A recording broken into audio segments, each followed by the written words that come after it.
ways that would connect all their different temples and different pyramids and places where they're living.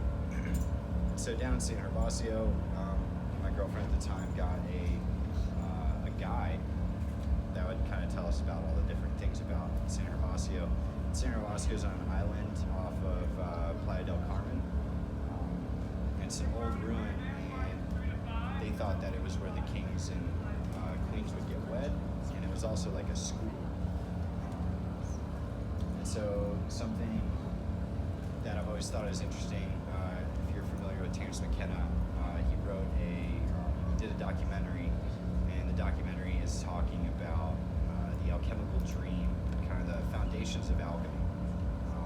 And alchemy being a way of working with plants where science and spirit are like still together.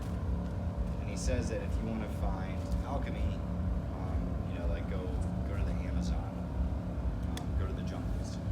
And so the Mayans had this, we're at San Gervasio, and our guide talks about this flowering tree. It's in the pea family, and she called it Balche. And Balche was this tree with pink flowers that flowers in October. And they were cultivating honeybees, the stingless bees, Melipona. And the Melipona are it's the only native honeybee to the Americas. And they were cultivating these bees in mass, and they would collect their honey, and each hive only produces like maybe a liter of honey a year. And so they would get this honey, and they would get this bark from this tree, and they would have orchards of this tree called Balche, and they would take the bark and ferment it with this stingless bee honey in canoes, and they claim to have gotten the recipe from the gods. The gods told them how to do this fermentation. And back then, fermentation was kind of like a magical incantation. It wasn't, they didn't know what yeast was. And so, for instance, like even the Vikings had this stick. It's like, they thought it was a magic stick. And they'd make their must with their honey and water, and only if you stirred it with the stick would it ferment. And it turns out the stick's just coated in yeast. But they didn't know that, and so they had to use this stick. If you're out in nature and you see like juniper berries, the powder that's on the outside of the berry is actually a type of yeast that can be used for sourdough. You can also ferment honey with it. And so there's yeast that cover all these different plants. And so, the Mayans were working this plant called Balche. They would collect the inner bark of it. And there's only a few books that talk about what it contains, but supposedly it contained a DMT-like compound.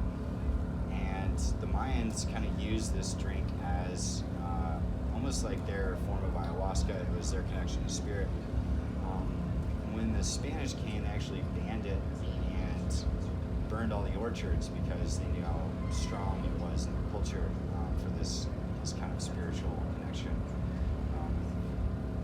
So we're looking at this tree, and there's these huge bees buzzing all over it, these carpenter bees. So, I went down basically a rabbit hole of all these different Mayan psychedelic drinks. They would also cultivate a honey from morning glory flowers. I forget the name of that, but that was another psychedelic drink that they would make. And so they would make these alcoholic DMT-containing drinks, and they would say that you have to drink like 3 gallons of it throughout a night to fully feel its effects. But it's modeled after a story of the gods basically like getting wasted and singing, like all very jolly. And they said that the gods want them to be jolly and sing and basically party. And so I thought it was really cool because there's this philosophy in this drink where it's this psychedelic alcoholic beverage, and they believe that if any 2 people had conflict, that if they sat and drank Balche together, after that they would resolve the conflict. And so it was this way of helping people mend social conflicts. And another interesting thing is that they believe that basically celebrating the gods, like and what they wanted, this divine inebriation, was how you pleased the gods. The gods liked it basically when you'd party.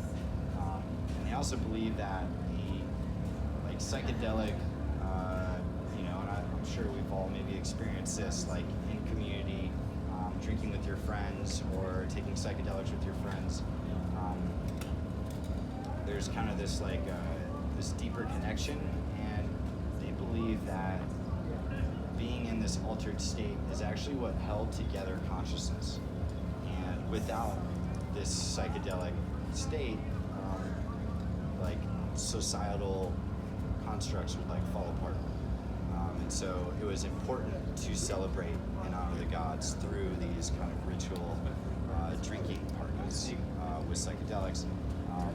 Balche being one of the few psychedelic drinks that's alcoholic out there, but I've always thought that was cool just because in America we have such a drinking culture, and it's kind of removed from spirit. We're not totally trying to honor the gods when we're drinking, and I think drinking with intention in that way can be just a little more conscious, but also that as a societal ritual, it's actually important to how we relate to each other. Getting wasted at a bar is not usually great for society, but in terms of celebrating in this divine and inebriated way, I think there is a lot of really cool philosophy there. And so, again, just kind of painting this picture that these plants show up in different places in different ways. And yeah, also wanted to kind of talk about where these places are and the plants that are around. In the sense that, I went to, there's a place called Flores in northern Guatemala, and about a 4-hour drive from there, go to this really far city, and it's the largest Mayan complex in the world. The pyramids are bigger than the pyramids in Egypt. They're just not taller.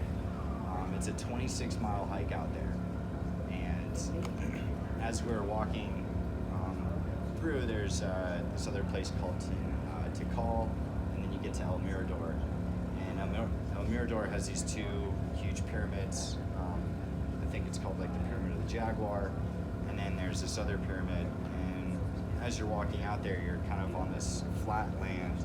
It's elevated against all the jungle, and you're actually standing on an 8-foot tall road that they had built that was about 60 feet wide.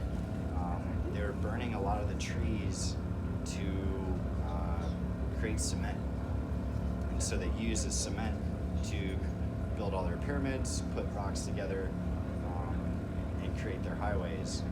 So you're walking on this old highway that they believe there's about 250,000 people, maybe 500,000 living in this area. And you get out there. So Tikal is on the way. There's some pyramids in Tikal. Most of them are pretty, you can't really see much other than there's a big pile of rocks that's huge. Tikal is the famous place. I just read, I've never been there. I want to go. Oh yeah. I'm curious. Tikal's cool.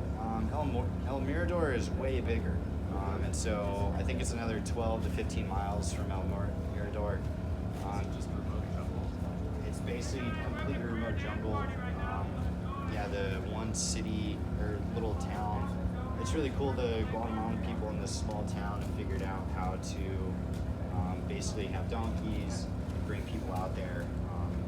So they carry all the food. It's basically the same cost as staying your Airbnb, except you get to have all your heavy stuff hauled, and they make you 3 meals a day. And you're walking through the jungle. They have pit viper, anti-venom, so you're safe from. There are a lot of snakes out there. They called it the Valley of the Snakes, is what the Mayans called it, and so there used to be a lot of snakes, and they chose that area to kind of help keep their place guarded. They found El Mirador. They were building a wall around it, and they found the wall with the tools next to it. So they believed that people had to leave before they could finish, and they didn't really clean up before they left. So they left kind of in a hurry. they believed that they burned too much wood and messed up they were using mud to grow their food. And what was interesting is the people that live in this city, or this little town, they are basically the closest descendants to the Mayan people that lived in the area. And the way that they know the plants, is in Spanish, but they have their own words for it. And they don't really know anything about Latin words. They don't know that some plants are different. They'll kind of group certain plants together. But there's this plant that grows that's really good for snake bites. And what I thought was really cool is this, our guide was this 24-year-old kid who could walk faster. It was he looked like he was walking normal, but you had to almost run to keep up with him. And he's going through the jungle, and I asked him to talk about the different plants that were out there. And there's this plant that was really, really bitter. It was similar to some kind of I don't know, I forget the compound, but it was this really bitter plant that they claimed was really good for snake bites. And what was interesting, it was all around Tikal, but as you went through the forest, there was pretty much none of it anywhere else. And basically I asked him how he knew where these plants were and where to get them, and I'd try and repeat the words he was telling me about the different plants, and he'd be like, no, that's wrong, that's this plant. And I thought it was interesting that it would grow in certain areas, and so where these plants were growing, you had to know the jungle to find these plants. And at the same time, maybe Tikal had more of a use for the snake bite venom plants in that area. And yeah, they believe they used all the trees and burned too much mud. Basically, they were unable to grow their food, so they had to leave. And yeah, another plant I want to talk about is coca. Yeah. So it says something about your focus on bringing in this field. Just curious about your background. My background? So I went to school for organic chemistry. I run a company called Evolved Alchemy.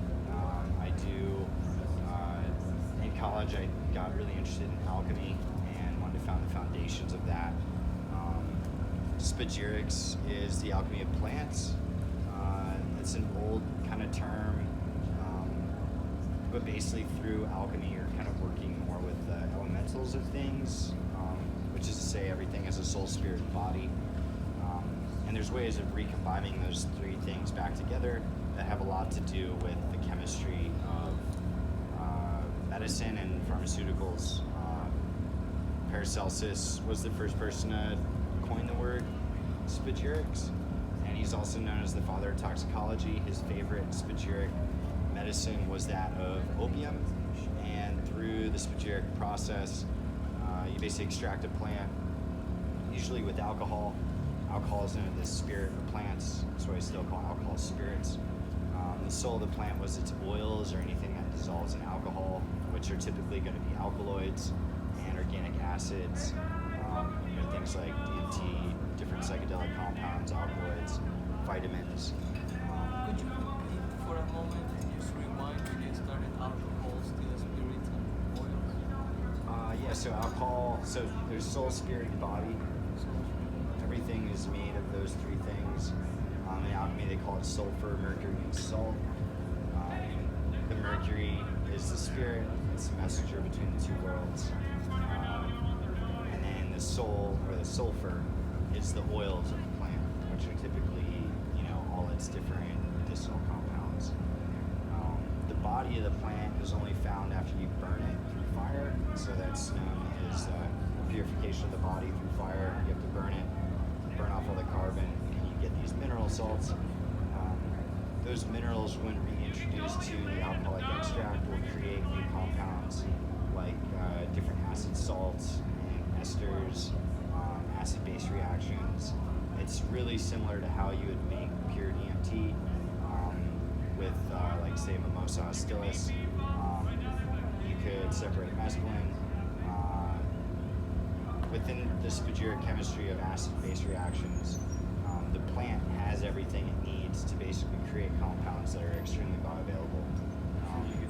So through alchemy, I basically discovered that plants had this really complex chemistry that was built for understanding how to adjust plants in a more potent form.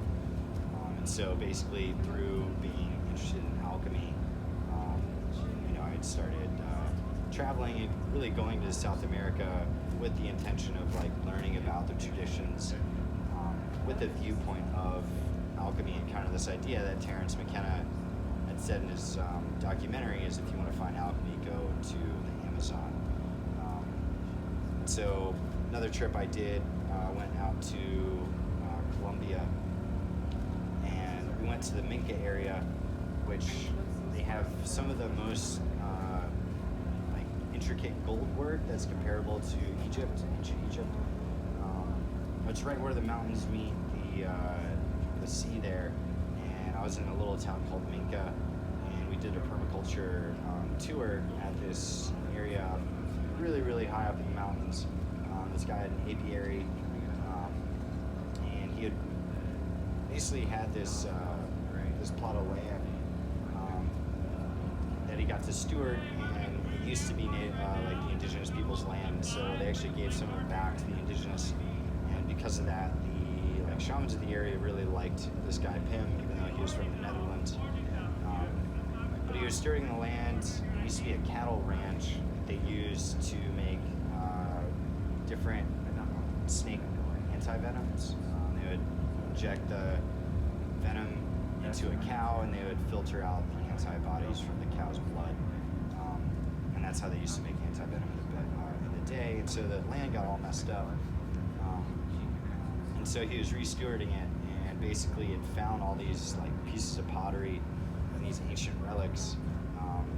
And out there's this tree that grows these gourds, and it kind of has like a horn-like shape to it. And basically, the indigenous people, when the Spanish came, they went so high up into the mountains that the Spanish just didn't even try to go out there. It's very treacherous to get to the top. And so we'd gone out there, and what I thought was interesting is the government had set up an outpost that was pretty near this area, and they were basically watching these people because they didn't know how they were surviving in such large amounts. And they basically were planting food in 3 different areas, and they would constantly rotate. So they'd eat the food, plant more food, go to a different place. And they had built these ancient stair steps that go all the way down to the ocean. And so Pim had found some of these ancient stairs, and they would make the rocks slightly angled so that the water would fall off it and wouldn't erode over time. But that was how they connected the sea to the high mountains. In the high mountains, you could grow vegetables and greens, but there's no salt up there, and so you'd have to go down for your salt and fish and proteins. Is this Kobe territory? I think so. Like in the north? Yeah, like in the Minca area. I'm not sure. There are like I think 3 different tribes up there. Is that not Tairona? What's that? Tairona? Tayrona. Yeah, the Tayrona area. And so up there, women are not allowed to have coca, but the men, when you like become of age, you get a gourd, and they would grow their own coca. And basically, if you see someone else, you're supposed to share your coca with them. It's like a hello or some kind of like endearing way to interact with somebody. And so you share your coca leaf, and you're on your way. And yeah, something that I think is interesting with coca and cocaine. Peculiar figure, Aleister Crowley has a quote. He says, "If you kill the plant first, you can never be friends with it." And so he says that in terms of like synthesized alcohol is usually denatured and it'll make you blind and sick. Whereas if you drink alcohol made from plants, it still has some ill effects, but in general, like it's a living spirit of the plants that you can interact with. Whereas synthesized will just kill you. Same with like opium and heroin. You can't really die from opium. You definitely become addicted, but heroin can easily kill you. Same thing with cocaine versus coca leaf. You'd say, you could chew coca leaf all day and you can go to sleep till you're well rested, whereas if you do a compound like cocaine, you're probably not going to sleep till you're well rested. And so there's this big difference between an isolated compound and the whole plant compounds together. And that's where, in the viewpoint of alchemy, you're always recombining the soul, spirit, and body of the plant, all its compounds back together, that actually create more potent compounds known as prodrugs in pharmacology. And so the whole plant has everything it needs to be bioavailable for the most part. And I just think that is a good thing to think about in terms of interacting with plants and plant spirits, that the whole plant has this kind of wisdom to it, whereas isolated compounds don't necessarily have that. There's another cool quote, I forget what the book is, it's on chaos magic that my friend was reading, but in that book this person says magical experiences only happen on plant-based compounds, and he says things like LSD and other synthetic compounds. I think you guys maybe were talking about ketamine in the last class. Ketamine's based on PCP, which is basically another pharmaceutical compound that they are just trying to figure out the therapeutic use for. And then, there's the 2CI, 2CB, the 2C family that Alexander Shulgin created by trying to basically make compounds that are similar to DMT and create a whole slew of compounds that are indeed psychedelic, from psychedelic amphetamines, I think is mostly what they are. So it's an amphetamine that makes you trip, which is kind of like a psychedelic meth, but different types of it. And if you've ever done research chemicals, they are just kind of like outside the norm of what plants can offer. Obviously there's also different types of psychedelic experiences. For me, DMT was probably the most profound. Turned it up, uses colours that we don't know. So where does that bring your mind? Have you been able to sort of dig into what that is versus just the mushrooms? It just kind of makes it totally green versus DMT. Right. Yeah, and so, we live in a culture we don't have tradition. We don't have really people telling us how to use these medicines in a way.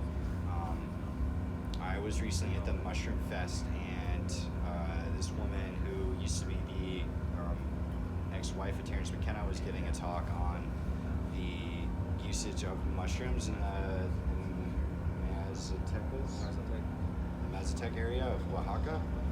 And they have like this whole, like picking the mushrooms, you had to be sure that like the way that they were picked was like of good nature. For example, like this one person picked mushrooms for a ceremony, and on the way they saw a dead donkey, and he tossed the mushrooms. So that was like a sign that it was like not good mushrooms to use. And so I think it's interesting. A lot of different people have used mushrooms. DMT is like a more purified compound. I'd say DMT compared to, I've done yahe, usually with this guy in Ecuador, that's how I met him. And I'd say like the yahe, which is a blend of the vine, which is an MAOI, and a DMT containing plant. The vine seems to have this wisdom that is not found in just straight DMT, but DMT is like the gateway to that. And I think all the crazy like visuals and things, psychedelics in general will break certain patterns, as I think you guys were talking about in the last class. And breaking these patterns allows you to kind of have higher pattern recognition, and that's where you get these fractal like things that you'll see. Really your brain's just recognizing patterns better. And so when you're seeing these beautiful kind of like fractal-like things on psychedelics, your pattern recognition is higher, and so you're able to perceive these objects that might not be easily perceived when you're not on a psychedelic. Yeah. Traditionally, for yahe or ayahuasca, the vine is almost everywhere they consider it the power, the leaf, and the DMT basically is the light. So you can still get profound experiences, inner work, knowledge, what have you, from just the vine. You have to take a great deal. It's very mildly psychoactive at high doses. But they consider everything to be in the vine. And then DMT is just the light to brighten the leaves. That's the way they perceive it traditionally across most of the Amazon. It almost has like a very visual effect to it. You know, like DMT, twice I've done it, two very different experiences. Both times it felt digital at least. Yeah, and that's where, you know, in a sense, and that could also be like based on your perception of like what digital means to you. Yeah. But, you know, in general, psychedelics work by cutting our brain off from our senses. How I've kind of thought about it is a lot of psychedelics interfere with how your senses are communicating to your brain. And so in a lot of like philosophy, we have the problems of metaphysics where it's like you don't know if you're actually alive. You can't actually really know anything because we're perceiving things through our senses. So you could be a brain in a vat hooked up to some sensors that are just giving you this visual experience. And that's where DMT, I think, can be perceived in this kind of like metaphysical or digital way because we have like, you know, I think we perceive AI and like these technological things as kind of like this altered state of reality almost. And so through DMT, you know, you're changing how you're able to interfere with your senses.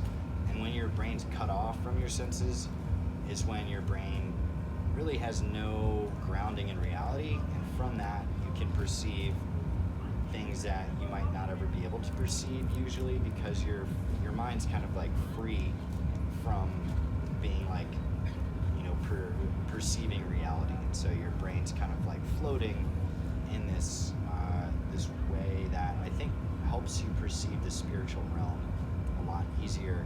But within DMT only, I think that there's not like a grounded wisdom with it.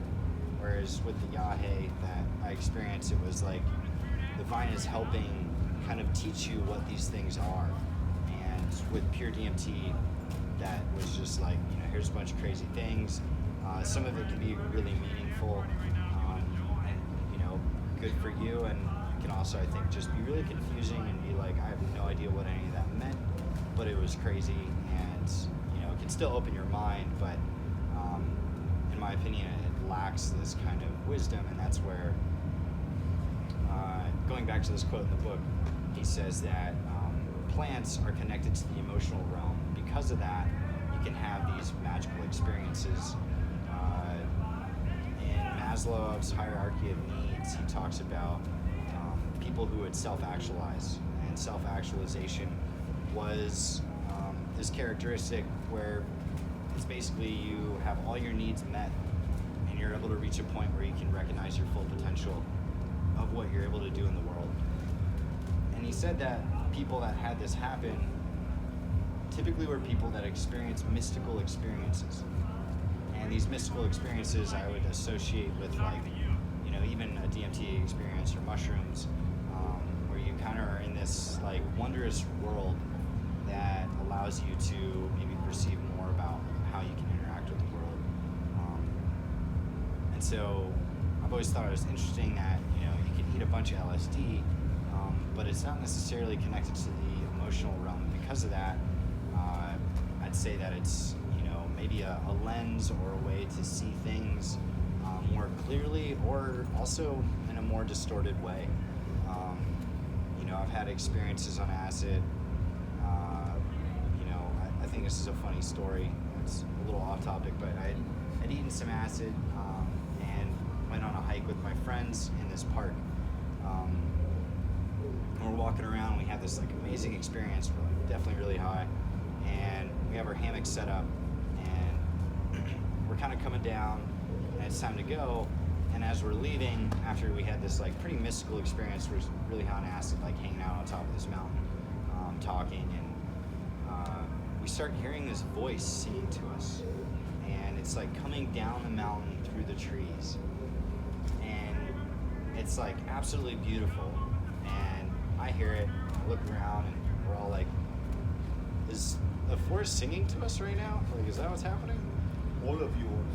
Yeah, we're all hearing it. One of my friends is like freaked out. He's like, it's like a siren. It's gonna fucking kill us. Like, we need to get out of here.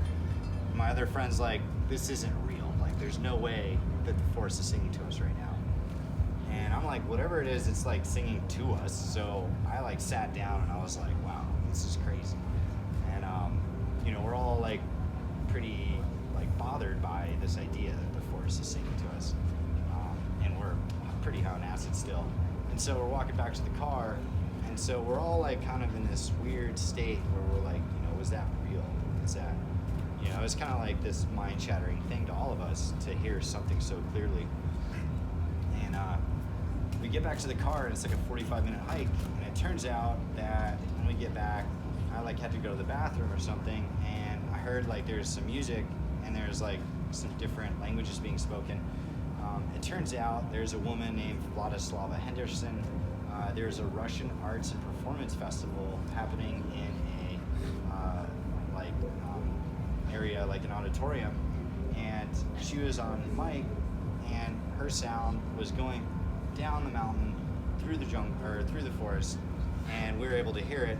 But because we're high on acid, we had these wild ideas and interpretations of it, when actually there's a perfectly logical, grounded thing that was happening, but we were just too high to realize that it's probably Russian opera from something that's happening up the mountain. And so when we found that out, we were all like, thank God. Because to really think that the forest was singing to us in this way was like, you know, all these fairy tales and shit are like true, and I think there is some truth to that, but I just know we were a lot more grounded in reality after we realized that it was a Russian opera singer and not the forest singing to us. And I still think that's possible, but in the lens of LSD, because it's not necessarily like associated with some kind of wisdom, it was hard to interpret. Whereas I think, you know, mushrooms or plant-based medicines are going to have this emotional wisdom in it that will help guide you into how to interpret things. And to kind of circle back with all these things, I had some things I wanted to talk about with cactus too. Cool.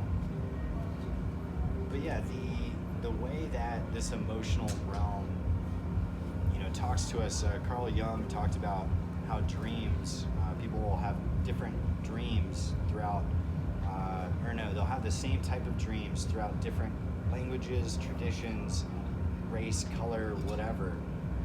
Our dreams and symbols communicate to us in a very similar way, no matter where we come from.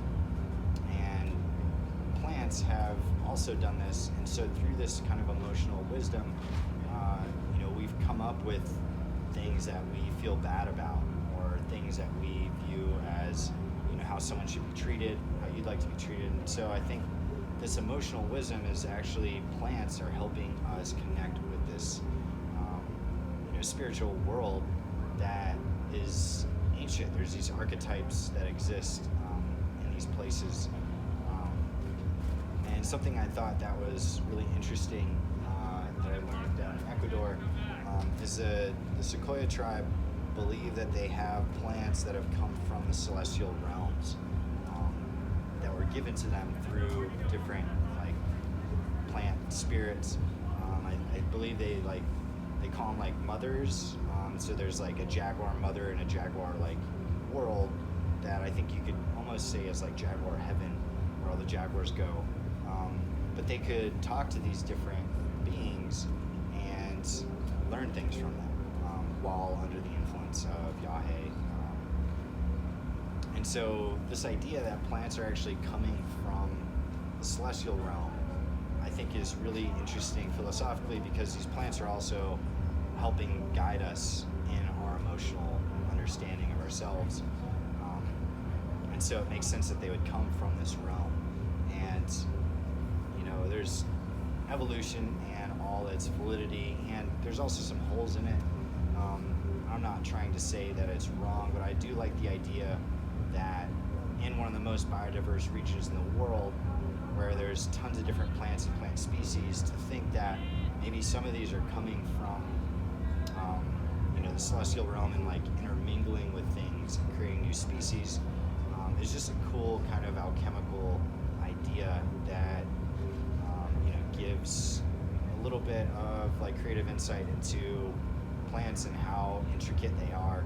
I'm not saying that's actually true, but I think there's some really cool plants and animals and all sorts of things that could have never evolved to become what they are. For example, there's like a beetle that makes this explosive concoction of compounds, and it shoots steam out. For a beetle to grow and accidentally blow itself up, it doesn't make sense in the evolutionary scale. And there's a lot of plants that have really interesting defense mechanisms. And so again, I think that there's, our idea of how plants have this innate wisdom, and then we also have, our logical, method of trying to understand it through scientific deduction. And within that, there are mirrors of the same thing. And again, through scientific deduction, we're only able to perceive things through our senses, which are limited in the sense that our minds, when we're kind of cut off from those senses in our normal patterns, we're able to perceive things that are psychedelic. And that psychedelic experience is this mystic experience that also I think can give rise to helping people understand their full potential and how they interact with the world, to be the best they can be. And so there's this association with people that are really well at interacting with the world, mystical experiences, that don't necessarily have to be plant-induced. You can have it through dreams or, dream work or working with plants that might enhance dreams. But through this, DMT-like compound, we're interacting with a deeper level of wisdom that has popped up all over the world through people using plants and foods. And so I think that, that's basically the goal of my class, is to paint this picture of how all these plants show up to guide civilization in general. Through the evolution or wherever these plants have come from, they have this foundation in, this emotional realm. Yeah. Do you know the use of Syrian root with mushrooms?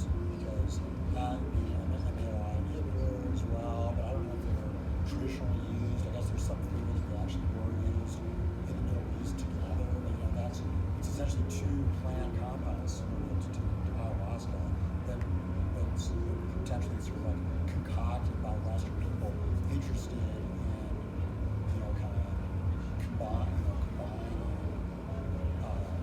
two different plant medicines into a kind of more different experience. Yeah, I don't know much about the history of that. I know that Syrian rue has some really magical uses from burning it, which would release the alkaloids. You can make a vinegar tincture. Vinegar is the best way to extract those alkaloids. Something that's interesting in terms of the chemistry of things, going to ayahuasca, is that the alkaloids typically in ayahuasca are not water soluble. They are only acidic soluble or soluble in acidic water.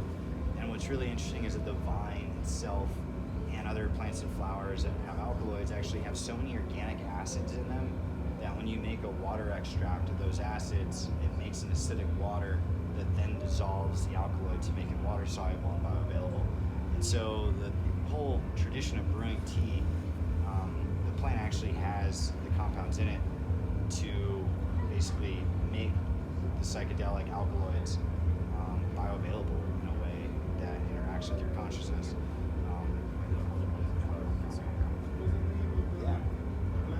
Syrian root. Syrian. It's a seed. Syria, from Syria. Yeah, So are you? I know a little bit about it. there's some interesting theories about, the burning bush could have been a rue bush. The Bible, a lot of tabernacles are made from acacia wood in the Middle East area, and acacia generally has DMT compounds in it, either DMT or prophylene similar. So it's a small jump, but like maybe at some point people had used both. And then in line with mushrooms, there's a famous drawing by Cat Harrison, Terence McKenna's ex, of this bee creature person with mushrooms all over their body, which was discovered in Algeria in the deep desert from 9,000 years ago, back when it was a grassland. It's a desert now. It became a desert and kind of helped make the Amazon, which is interesting. And there's zero evidence of what mushrooms might have grown there, but Alan Rockefeller, a friend of mine, he's a psilocybin mushroom explorer, expert, etc. And he recently published a paper like a month ago, I think, characterizing traditional use of mushrooms in Africa, like spiritually, which is the first time outside of Mexico that had ever been documented. But the point is there could have been some interaction between mushrooms and the Sahara grasslands and the Syrian rue that grew there. Like, there's so little knowledge because it's all a desert now. It's all gone. I mean, the other one that you're talking about, the alcohol, that's also a psychedelic compound. I mean, you think about ancient Greece, you have Bacchus, a god, Dionysus, where you also have all rituals that were involved with like alcohol and a psychedelic compound. It's now lost, right? And I don't know if there's something that might be mushroom-based or some other. Yeah, I've personally done it before. I've made harmful alkaloids. Syrian rue has 2 alkaloids that are found in the ayahuasca vine. Ayahuasca vine has a 3rd one that's known. Yeah. Or Syrian rue just has 2 of them. But yeah, an MAOI is something that blocks your brain's enzymes from degrading DMT. And so, because your brain's doing that, it's also degrading psilocybin, which is 4-HO-DMT, or psilocin is. And so, yeah, when in my experience, when I've mixed the 2, it does enhance it, and it makes it like in this antidepressive like place where like it's a lot more like light and like.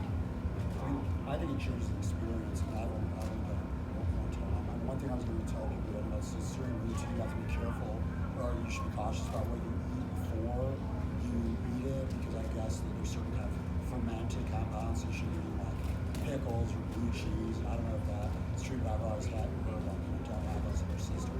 Yeah, you get serotonin syndrome. I don't know if it's tied to that, but it's the same way people who take prescription MRIs have dietary restrictions. It's the same Totally. There's a funny thing. Are you familiar with Jonathan Ott? with you. Jonathan Ott. A little bit. Yeah, he coined the term entheogen. Okay. Blah blah blah. I'm friends who's like old. Friends with a guy who's been old friends with him, and he was saying that Ott in the '90s, like for a week, ate only like cheese and wheat and alcohol, like all the things you're not supposed to eat, and it took the strongest dose of like ayahuasca he possibly could. He was totally fine. He's a unique character, Just to but chest that out. but it's a reversible MAOI, so it is technically safer. However, cautious. Yeah, pharmaceuticals, some of them don't reverse for up to 8 weeks, whereas any plant-based MAOI reverses within like 24 hours. And it seems like there's some chemicals too where like you have all this like permanent changes. You know, you have the experience. And 8 weeks is a long time to go back to normal. I have one other question, which might not be your area of expertise, but because somebody mentioned AI, we're talking about technology, and whether or not, you know, AI has been used right to develop new chemical compounds, and they can like test them, and they can do assays all digitally. And is that like happening in psychedelic science as well? You know, and again, that might be your area, but I'm kind of curious about that because it's again chemical. But you know, you picture like someone like Shulgin having if he had been alive and had these tools, would have like sped up his development, research, and so forth. Yeah, I mean, I think that there's a lot of the compounds that we've come up with, and basically the shape dictates its action. And I think within that, like, you know, in an AI sense, we're just analyzing a shit ton of data really fast. it's a bunch of nerds programming this stuff. It's not like, in my mind, some entity. It's a byproduct of us trying to understand ourselves and compute data to spit out different probabilities. And so it's really just a reflection of that. What Alexander Shulgin created, are a lot of compounds that are like, I believe they're very similar to like alkaloid structures.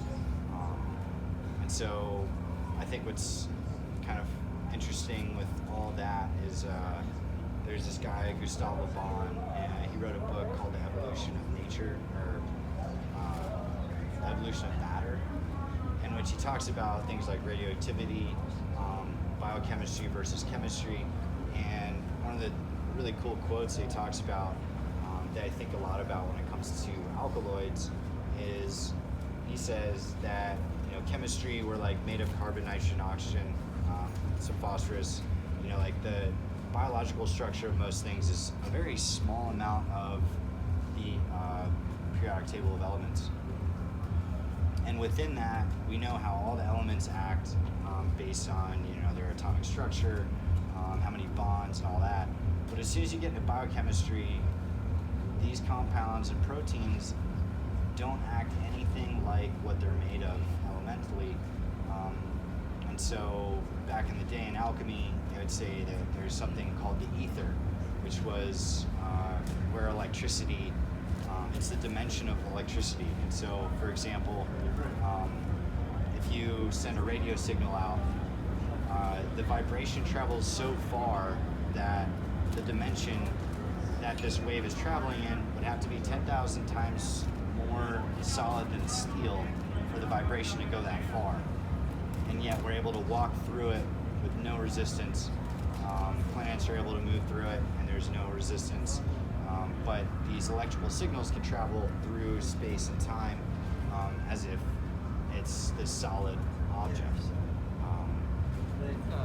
Nikola Tesla did a lot of his studies on Yeah, Nikola Tesla was supposedly influenced a lot by a Swami that talked a lot about vibration, the ohm, resonances, harmonics. And so Tesla was like really into all that. But again, Tesla was also learning from a science that had more of a electrical kind of nature to it.